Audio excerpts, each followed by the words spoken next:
How's it going, folks? It's Juno here. The strategies of marketing. It's something that the modern age takes ownership of, but in reality has been existent for much longer than that. Why do we depend so much on marketing today, and what does it really do in our society? For me, I think marketing exists anywhere where interpretation can be leveraged to change somebody's opinion on something. I find the most disturbing element of marketing to be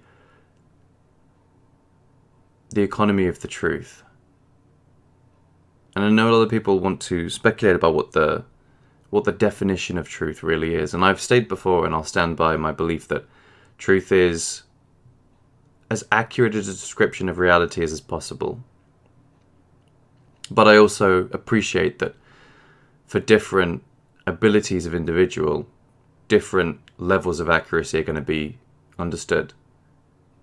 Nevertheless, I think there is a pretty universally available definition for most things that describe it to a fair degree. And then there would be contradictory statements that would not describe an object or a phenomena. And in this is why I come to such probably emotional heights when I think about marketing. When you understand that there is some level of accuracy required to discuss objects and phenomena that we all interact with, and then somebody uses the ambiguity of interpretation to distort beliefs about those phenomena, it will eventually change people's behaviors towards them. And some of those behaviors are going to inevitably become destructive to the collective. When I see that the news is giving you a piece of information or presenting to you the case of something that's happening, it always does so with a level of bias. Unbiased reporting is probably an impossibility. However, there are levels of bias that are clearly greater distortions than others. I think one of the most important elements to remember is that if you're being provided with information freely, that should drive your skepticism as to the motivation for that provision of information. Whose interest is it in to make sure that you know things? I mean, ultimately it's yours. But who else? Who else would benefit from you knowing things? I'd argue not that many people. In fact, when I read Don Quixote, I remember in the second part when it was commented upon about how people profited from Don Quixote's delusions and that they gained amusement and entertainment out of it, and even would like to stop him from being confronted with his delusions and his madness. If possible, they would like to add on, convince him further that he's right, and have him play out his part for their amusement. And I think what's interesting about that is if you were to replace amusement with some other kind of advantage, like financial advantage, then you would begin to see that being led into a delusion yourself is equally profitable for other people. And sometimes they're able to simply maintain or promote a delusion you already have, and therefore they benefit by your madness. At the point where I said you should be skeptical about the information you receive, I think you should include in that not just the media and news, but also the people around you, your social contacts, even your place of work, and the things that they tell you. To some degree, maybe even online resources that you otherwise would think would be impartial or have no reason to misdirect you in some way. Advertisement is the most obvious form of this. And by studying advertisement, I think you're very well able to identify some of the main themes that marketing exhibits. But the first one should always be, why would information be free? Why would it be free? What would anyone have to gain by that? as I've shown you with the example of Don Quixote, they actually have something to lose by you knowing the truth sometimes. In fact, if you did feel that someone had something to lose by learning the truth, wouldn't you try to make the truth less attractive, more toxic, more difficult to incorporate and digest, less appealing or acceptable to society? Couldn't they be useful tools to not maybe directly market, but indirectly market another point of view?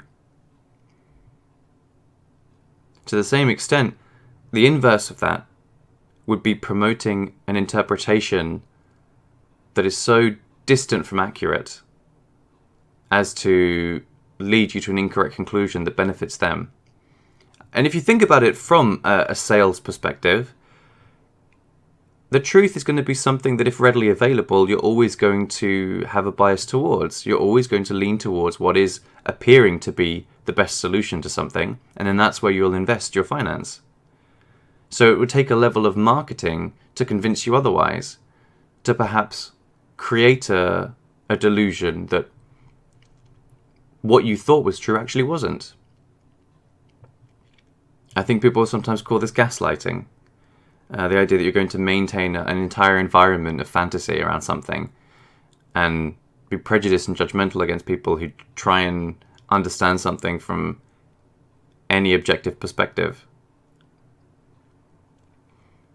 So as in that example then, if we say that knowing the truth, knowing what is accurate or as close to reality as is feasible, is potentially damaging to a service or product that perhaps isn't objectively the best, then they would have an invested interest in influencing you to believe that theirs is, by distorting reality.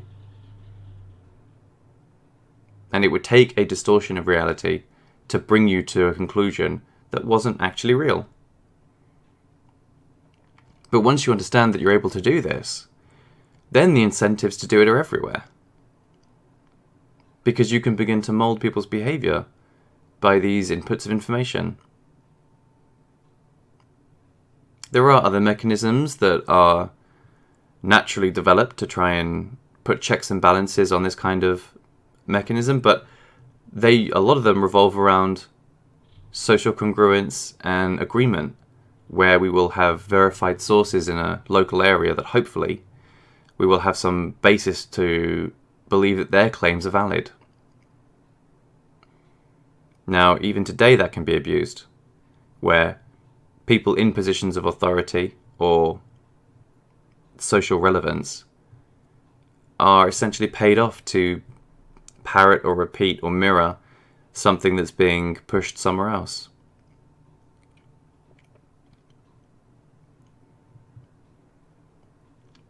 It's very difficult, therefore, to identify any place in which you can seek information that is freely available and also accurate.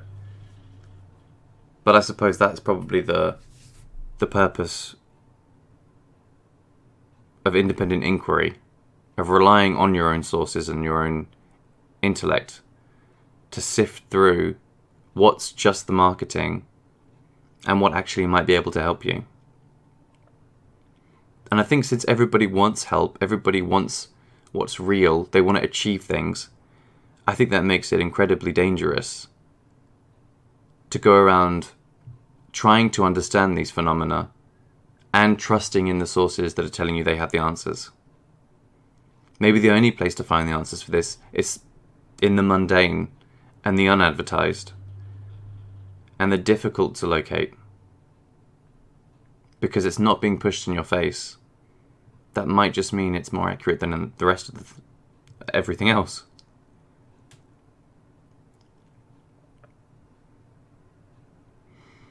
Social media influencers project onto us this idea of success. But where do we even get that idea from? They're playing into a system that's already been built. But do you even think to question, well, why does the system look like that anyway?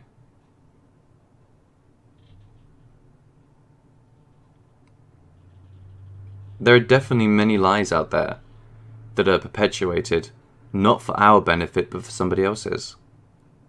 and we're just feeding into them, providing something back to them when we believe we're the one being provided for.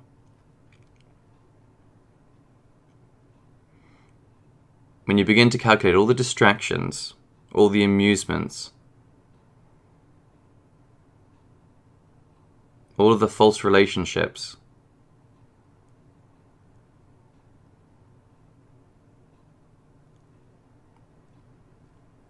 I'm not surprised there's a greater desire now than ever before for something solid and real and old. Because now is exactly when those things are trying to be erased from history. And what happens when they are gone? Well, when they're gone, we'll have to discover them all ourselves, and that's an extremely long process. We had that resource from generations, iteratively adding on. New traditions, new discoveries, new revelations about themselves. And we've seen it in other cultures when they've deleted their past. All that it ever replaces with is a cheap knockoff. Something that pretends to do the same thing, but there's no substance to it. It just becomes like a North Korean border village. It's all for show. Nothing in the shops is edible. It's all made of wax. Everything's Hollywood.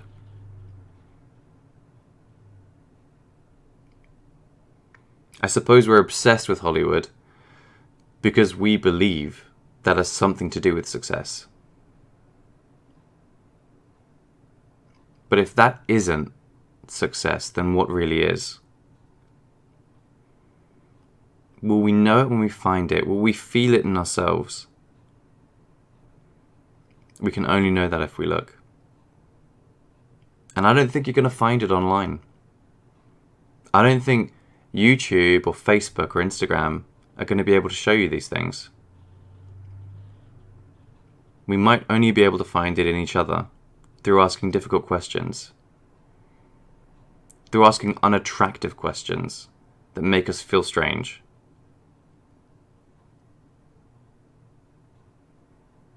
You have to try to overcome your programming first before you can understand what should have been there in the first place.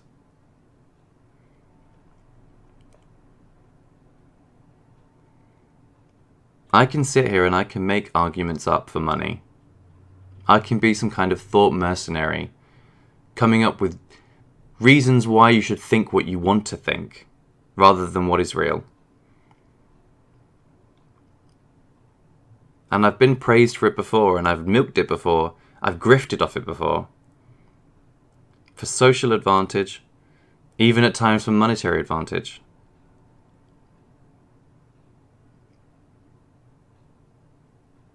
And you could ask yourself, why would I not do that, right? If I can come up with ideas and arguments and deflections and distractions and ways of overcoming your immediate responses to certain things,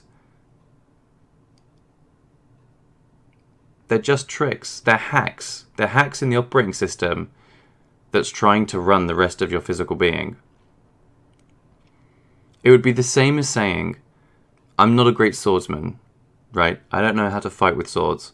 But if you put a wooden sword in my hand and it's a practice competition, I could win every time. Why?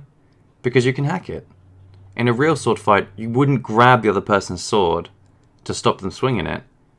But in a wooden sword fight, you could. But you lose all the value in that practice, in that training. What it's simulating needs to be... You need to imagine it to gain the full benefit of the simulation itself. Because if you know it's a simulation and you know the very things that make it safe to practice in that way, the fact that the swords aren't real and they're not really going to hurt you if they hit, should not be broken. You should not break that illusion, because when you do, it loses all of its value as a training exercise.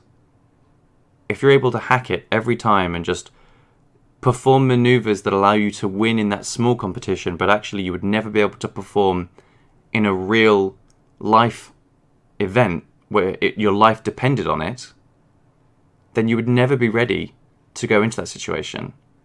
For all your victories that you'd have in training and in practice, it would never transition over. And so many of the things that we have in modern life, like the ability to manipulate psychology through marketing, is exactly the same thing. It's utilizing the fact that the swords are wooden so they can be grabbed. Whereas in a natural environment, in the true sense of the word, in reality, the swords aren't wooden. They're made of steel and they will cut you if you try and grab them. These are not maneuvers you can perform in reality, but because all we do is simulate and practice, we can convince ourselves we're all competition winners. We're all champions. And we're not. We're obviously not. In the real competition, in the real world, there are clearly losers and winners. Clearly some people are not the ones who come out on top. But as long as they just go back with their wooden swords, they'll always feel like they are. And it's being trapped in that training simulation that's actually ruining what could be your real world potential. If you continue to allow yourself to be lied to and to invest in those lies as if they were real, you'll never be able to achieve your potential, to attain some sort of real and true success. To be honest, all of this vocabulary has been so dirtied by business, by economic motivations, that it's really difficult to even describe the concepts without having your mind sort of switched over to some sort of business seminar.